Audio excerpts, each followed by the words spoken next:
Footpath पर बैठे भिखारी की रोज मदद करती थी लड़की। लेकिन एक दिन भिखारी ने जो किया, इंसानियत रो पड़ी।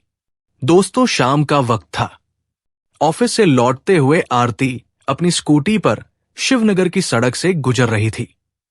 दिन भर की थकान उसके चेहरे पर साफ झलक रही थी।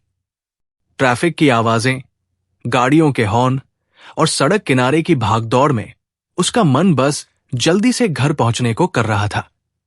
लेकिन तभी उसकी नजर उस फुटपाथ पर बैठे एक भिखारी पर पड़ी। फटे पुराने कपड़े, बिखरे बाल और हाथ में फैला हुआ कटोरा। धूल धूसित चेहरा, ऐसा कि जैसे बरसों से ना नहाया हो। उस पल आरती की स्कूटी अपने आप धीमी हो गई। वो कई दिनों से उसी रास्ते से गुजरती थी और उसे रोज उसी जगह पर बैठे देखती थी।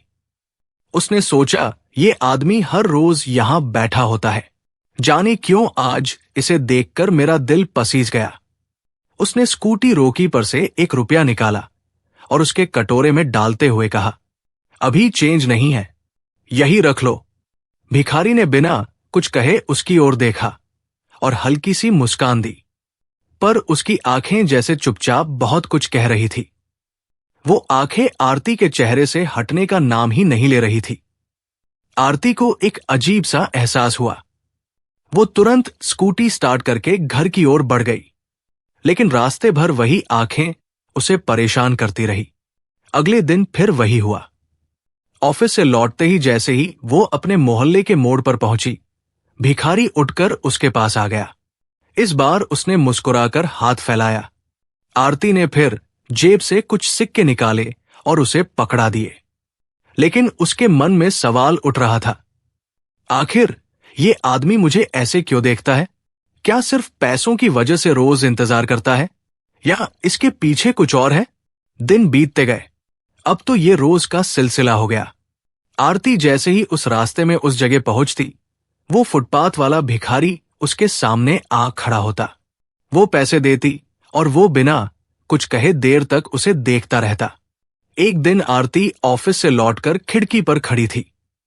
नीचे देखा तो वही भिखारी उसके घर के आसपास घूम रहा था। उसका दिल फिर पिघल गया।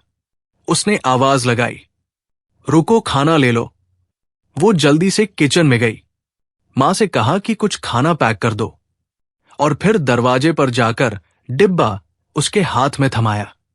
लेकिन खाना लेते समय भी उसकी आंखें सिर्फ आरती पर टिकी थी, जैसे उसमें कोई गहरी कहानी छिपी हो। आरती डर और दया के बीच उलझ गई। दरवाजा झटके से बंद कर लिया, मगर सारी रात करवटें बदलती रही। उसकी मां ने जब देखा कि वो रोज उस भिखारी को खाना देने लगी है, तो मुस्कुराकर बोली, बेटी, किसी भूखे को खाना खिलाना पुण्य का काम है, भगवान तुम्हें इसका फल जरूर देंगे। आरती ने सिर हिलाया, लेकिन मन में तूफान था। उसे समझ नहीं आ रहा था कि क्यों हर रोज उस आदमी की आंखें उसका पीछा करती है। अब हालात ऐसे हो गए कि जब भी आरती ऑफिस से लौटती, उसके कदम अपने आप उस फुटपाथ की ओर मुड़ जाते। उसका दिल कहता, शायद आज भी वो यही होगा। और सचमुच वो वही बैठा मिलता। धीरे धीरे ये एक अजीब सा रिश्ता बनने लगा। बिना बोले, बिना कुछ कहे, बस आंखों से बात करने वाला रिश्ता। आरती खुद से सवाल करती, क्या ये सिर्फ एक भिखारी है या इसके पीछे कोई और सच छुपा है? लेकिन एक शाम जब उसने उसे खाना दिया, तो अचानक भिखारी ने उसका हाथ पकड़ लिया। आरती चौंक गई, आंखों में डर साफ छलकने लगा। उसने तुरंत हाथ छुड़ाने की कोशिश की, लेकिन वो आदमी धीमी आवाज में बोला, डरिए मत मैडम, मैं आपसे सिर्फ एक बात कहना चाहता हूं। आरती ने भौहें चढ़ाते हुए कहा, क्या है? अगर पैसों की जरूरत है तो साफ साफ कहो, लेकिन इस तरह हाथ पकड़ना बिल्कुल बर्दाश्त नहीं होगा। भिखारी ने सिर झुका लिया और धीरे से बोला, मुझे आपके पैसों के नहीं, आपके दिल की जरूरत है। मैं आपको पसंद करने लगा हूं। जब भी आपका चेहरा देखता हूं, मेरी सारी भूख, मेरी सारी तकलीफ जैसे भूल जाती है। आरती के कानों को जैसे भरोसा ही नहीं हुआ। उसने गुस्से में डपटते हुए कहा, तुम्हें शर्म नहीं आती? अपनी औकात देखी है, एक भिखारी होकर ऐसी बातें करता है? मैं सिर्फ इंसानियत के नाते तुम्हारी मदद करती हूं और तुम इसे प्यार समझ बैठे। उसकी बात सुनकर भी भिखारी की आंखों में कोई डर नहीं आया। वो धीमी मगर दृढ़ आवाज में बोला, प्यार औकात देखकर नहीं होता मैडम। जब दिल किसी पर आ जाए तो सामने वाला भिखारी हो या राजा फर्क नहीं पड़ता। मैं जानता हूं आप मुझसे बहुत ऊपर है, लेकिन दिल का क्या करूं? आपको चाहने से खुद को रोक नहीं पा रहा। आरती गुस्से से कांप उठी। उसने खाना उसके हाथ में धकेला और दरवाजा जोर से बंद कर लिया। मगर सारी रात उसके कानों में वही शब्द गूंजते रहे, प्यार औकात देखकर नहीं होता। अगले दिन उसने अपनी सहेली को सब कुछ बताया। सहेली ने हंसते हुए कहा, अरे पागल, ये सब एक चाल है। भिखारी समझ रहा है कि अगर तुम्हें फंसा लेगा तो तुम्हारी कमाई पर ऐश करेगा, वरना भिखारी को प्यार करने से क्या मतलब? आरती को उसकी बात सही लगी। उसने तय किया कि आगे से अगर वो भिखारी ऐसी बातें करेगा तो उसे पुलिस में देने की धमकी दे देगी।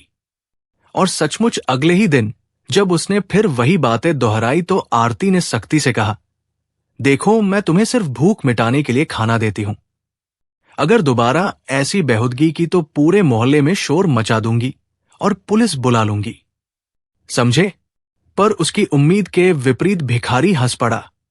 आंखों में वही जिद, वही चाहत चमक रही थी। उसने कहा, आप चाहे तो दुनिया से डरा दें, मगर मुझे नहीं। मुझे तो बस आप चाहिए। आप मुझसे साफ कह दीजिए कि आप मुझे चाहती है या नहीं। आरती ने ठंडी सांस भरी और कहा, तुम्हारी हिम्मत बहुत है, मगर जान लो, मैं तुम्हारे जाल में नहीं फंसने वाली। तुम सोच रहे हो कि मैं तुम्हारी मोहब्बत के नाम पर अपनी कमाई तुम्हारे हाथ में रख दूंगी, मगर मैं सब जानती हूं। इतना सुनते ही भिखारी का चेहरा बदल गया। उसने डिब्बा लौटाते हुए कहा, अगर आप यही समझती है तो ठीक है, मुझे अब आपके पैसों या खाने की कोई जरूरत नहीं, लेकिन इतना जरूर जान लीजिए, मेरे दिल में आपके लिए जो है वो सच्चा है। इतना कहकर वो चला गया। आरती वही दरवाजे पर खड़ी रह गई, हाथ में डिब्बा पकड़े, आंखों में सवाल लिए। अगर ये मुझे सिर्फ धोखा देना चाहता तो खाना क्यों लौटाता? फिर क्यों बिना डरे मेरी आंखों में आंखें डालकर सच बोलता? कई दिन तक वो भिखारी उसके दरवाजे पर नहीं आया। अब आरती जब ऑफिस से लौटती तो उसकी आंखें अनजाने ही उसे तलाशने लगती, लेकिन ना वो फुटपाथ पर दिखता, ना दरवाजे पर। मां ने भी पूछा, बेटी वो आदमी अब क्यों नहीं आता? आरती ने अन्य ढंग से जवाब दिया, पता नहीं मां, शायद कहीं और चला गया होगा। लेकिन दिल के अंदर कहीं ना कहीं उसे उसकी कमी खल रही थी। जो आंखें रोज उसका इंतजार करती थी, अब वे गायब थी। जो खामोशी उसके दिल को विचलित कर देती थी, अब वही खामोशी उसे और बेचैन कर रही थी। कई हफ्ते बीत गए। फुटपाथ पर बैठने वाला वो भिखारी अब कहीं दिखाई नहीं देता था। पहले तो आरती को चैन मिला कि चलो अब वो अजीब अजीब बातें नहीं करेगा, लेकिन धीरे धीरे उसकी आदत जैसे बन चुकी थी। ऑफिस से लौटते ही उसकी नजरें उसी जगह टिक जाती जहां वो बैठा करता था। मगर खाली फुटपाथ देखकर उसका दिल खाली खाली सा लगने लगा। एक रात बिस्तर पर लेटी हुई आरती सोच रही थी, अगर वो मुझे धोखा देना चाहता तो मेरे इनकार के बाद भी मेरा पीछा करता, मगर उसने तो खाना भी लौटा कर जाना ठीक समझा। क्या सचमुच उसकी नीयत साफ थी? क्या उसकी आंखों में जो मोहब्बत मैंने देखी वो असली थी? वो बेचैन होकर करवटें बदलती रही। कहीं ना कहीं उसके दिल में अब उस आदमी के लिए कोमलता घर करने लगी थी। फिर एक दिन हफ्तों बाद अचानक वो उसे सड़क पर दिखाई दिया।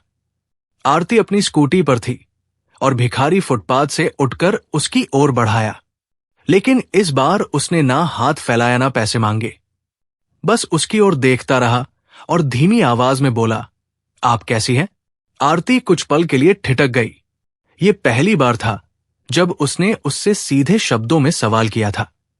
वो बोली, ठीक हूं। तुम कहां थे इतने दिनों से? भिखारी ने मुस्कुराकर कहा, थोड़ा बीमार हो गया था, अब ठीक हूं। उसकी आवाज में सच्चाई थी, आरती का दिल और भी पसीज गया। उसने पर्स से पैसे निकाल कर देने चाहे, मगर उसने सिर हिलाकर मना कर दिया। नहीं, अब मुझे आपकी भीख नहीं चाहिए। अगर आप देना ही चाहती हैं तो अपने चेहरे की मुस्कान दे दीजिए। आरती का चेहरा लाल पड़ गया। उसने जल्दी से स्कूटी स्टार्ट की और आगे बढ़ गई, मगर कानों में उसके शब्द गूंजते रहे, आपकी मुस्कान। अब तो हालात ये हो गए कि जब भी वो उसे कहीं दिख जाता, आरती खुद भी उसे मुस्कुराकर देख लेती। दोनों के बीच खामोश निगाहों का रिश्ता गहराने लगा। धीरे धीरे आरती की सोच बदलने लगी।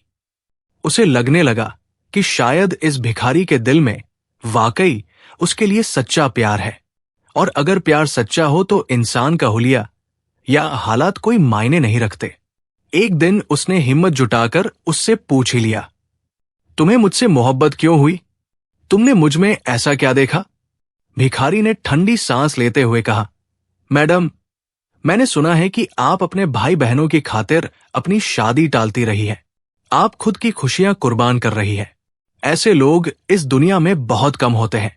जब पहली बार मैंने आपकी आंखों में देखा तो मुझे एहसास हुआ कि आप सिर्फ सुंदर नहीं हैं, बल्कि बहुत बड़ी इंसान भी हैं, और मैं तो एक गरीब हूं, मगर दिल से आपको चाहने लगा।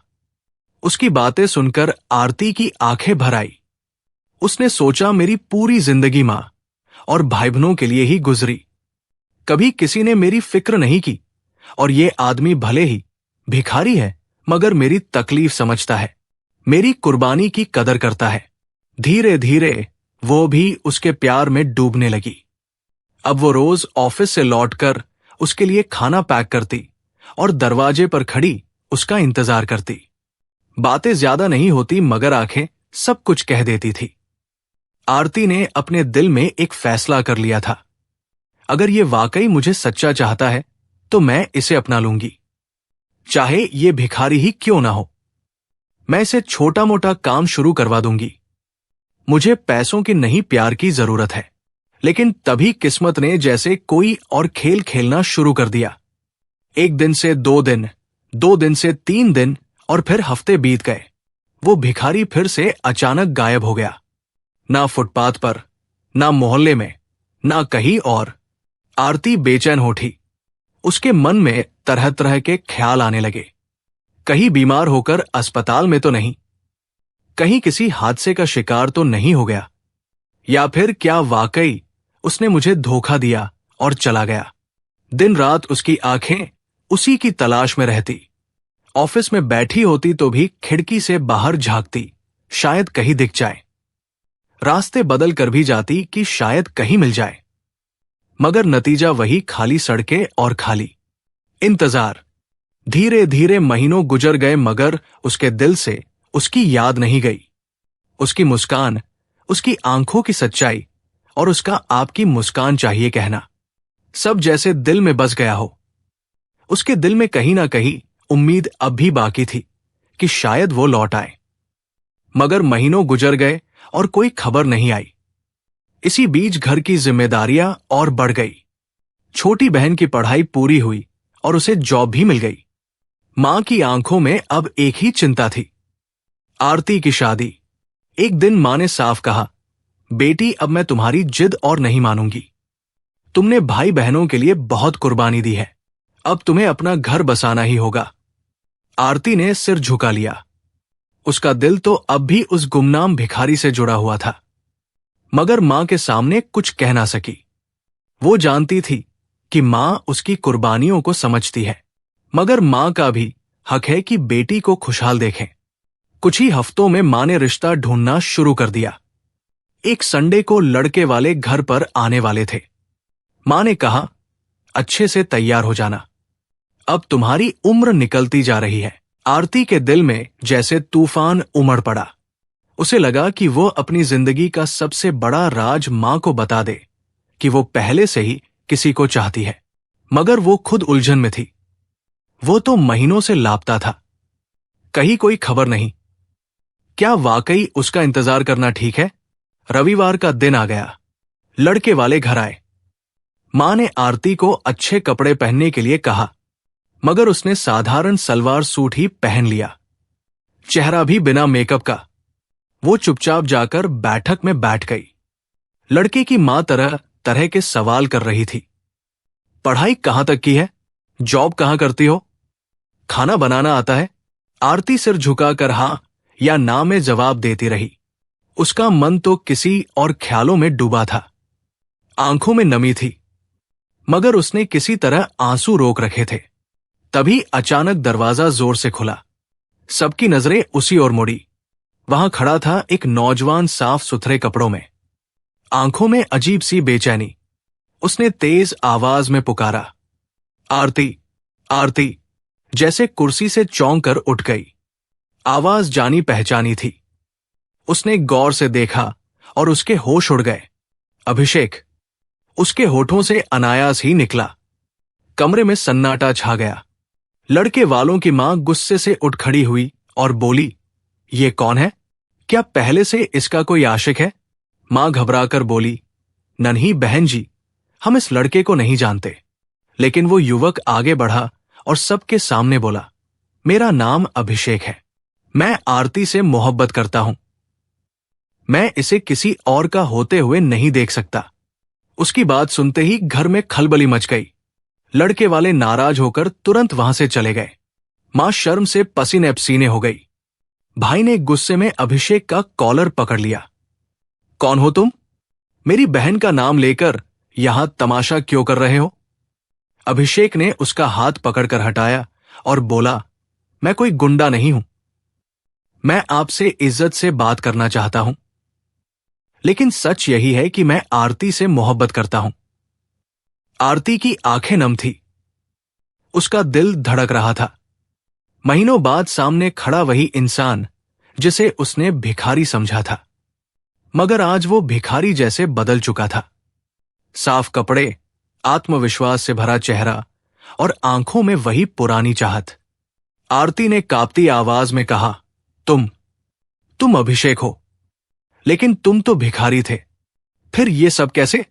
अभिषेक ने गहरी सांस लेते हुए कहा, नहीं आरती, मैं भिखारी नहीं हूं। मैं एक पुलिस ऑफिसर हूं।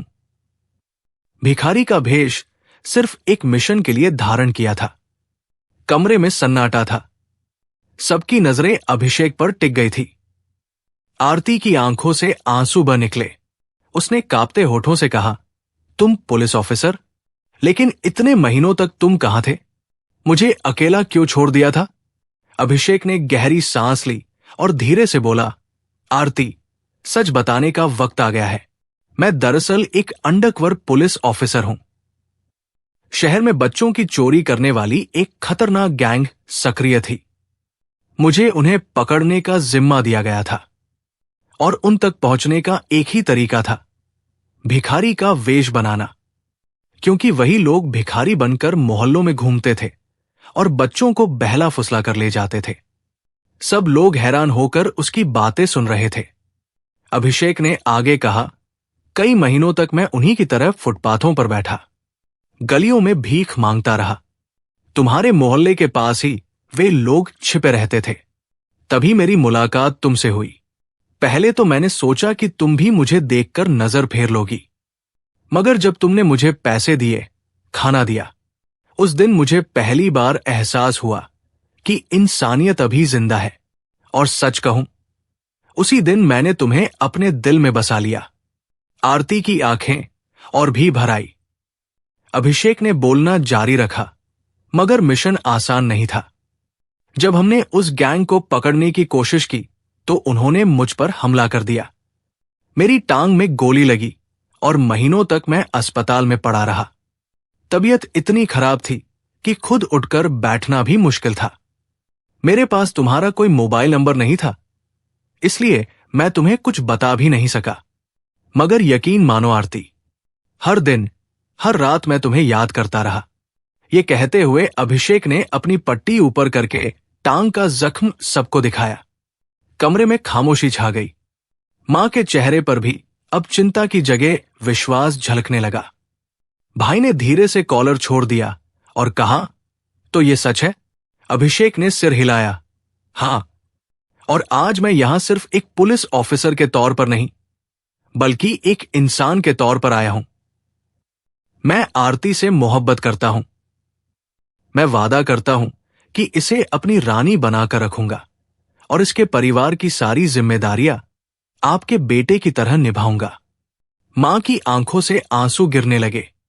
उन्होंने आरती की ओर देखा और पूछा, बेटी, क्या तू भी इसे चाहती है? आरती रोते हुए बोली, हां मां, मैं इसे दिल से चाहती हूं। मैंने इसे भिखारी समझकर भी अपना लिया था। अब जब यह अपनी असली पहचान बता चुका है तो मैं इसे कैसे ठुकरा दूं? मां ने अभिषेक की ओर देखा। अगर तुम्हारी नीयत सच में साफ है तो मैं तुम्हें अपनी बेटी सौंपने के लिए तैयार हूं, मगर याद रखना, इसे कभी दुख मत देना। अभिषेक ने मां के पैर छू लिए और कहा, आप निश्चिंत रहिए, ये अब सिर्फ आपकी बेटी नहीं बल्कि मेरी जिंदगी है। कुछ ही दिनों बाद दोनों परिवारों की सहमति से आरती और अभिषेक की शादी हो गई।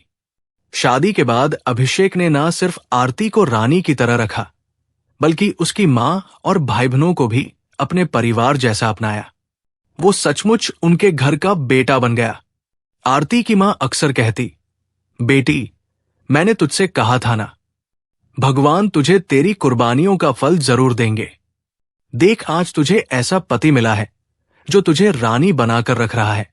और सचमुच अभिषेक ने वो साबित भी कर दिया। आरती अब नौकरी भी नहीं करती थी। अभिषेक की जिद थी कि वो घर और परिवार संभाले, बाकी सबकी जिम्मेदारी वो खुद उठाएगा। धीरे धीरे घर में खुशियां लौट आई। मां का चेहरा खिल उठा। भाई बहन भी अपने अपने करियर में आगे बढ़ गए और आरती, जिसने अपनी जवानी अपने परिवार के लिए कुर्बान कर दी थी, उसे आखिरकार सच्चा प्यार मिल गया था। दोस्तों, इंसान को कभी उसके हुलिये से मत परखिए। फटे पुराने कपड़े पहने एक भिखारी भी असल में सोने का दिल रख सकता है।